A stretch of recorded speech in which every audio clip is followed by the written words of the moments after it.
నిన్న వరకి 1,40,000కి దగ్గరలో ఉన్నటువంటి బంగారం, అదే విధంగా 3,00,000కి చేరువలో ఉన్నటువంటి వెండి ధరలు కూడా ఒక్కసారిగా తగ్గిపోయాయి. సో, ఎందుకు ఈ తగ్గుదల అనేది మళ్ళీ అంటే తగ్గడం దారి పట్టినాయి ఇవన్నీ?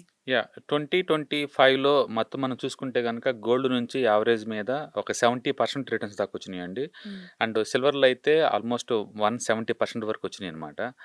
అంత రేటు వచ్చినప్పుడు ఏదో ఒక స్టేజ్‌లో ప్రాఫిట్ బుకింగ్ అనేది కంపల్సరీగా ఉంటుంది. హ్మ్. అండ్ రెండోది ప్రపంచవ్యాప్తంగా ఇప్పుడు ఏం జరుగుతుందంటే సిల్వర్‌లో too much speculative activities run అవుతున్నాయి.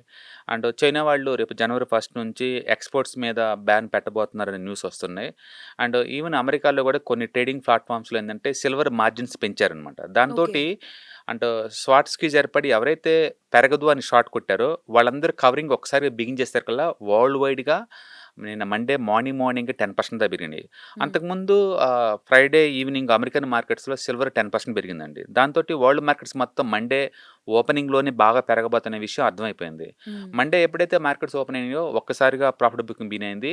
ప్లస్ 10లో ఉన్న సిల్వర్ కత్త -4లో క్లోజ్ అయిందండి ఈవినింగ్ కల్లా. ఓకే. అట్లా ప్రపంచవ్యాప్తంగా నిన్నటి వరకు కరెక్షన్ జరుగుతూనే ఉన్నాయన్నమాట. హ్మ్. మళ్ళీ ఈరోజు ట్యూస్‌డే అండ్ వరల్డ్ వైడ్‌గా మళ్ళీ గోల్డ్ స్టేబుల్‌గా ఉంది. అండ్ సిల్వర్ అయితే 4% రికవర్ అయింది. హ్మ్. ఏదైనా గానీ బాగా పెరుగుతున్నప్పుడు కమోడిటీస్‌లో దాన్ని పర్వాలిక్ మూవ్ అంటారు.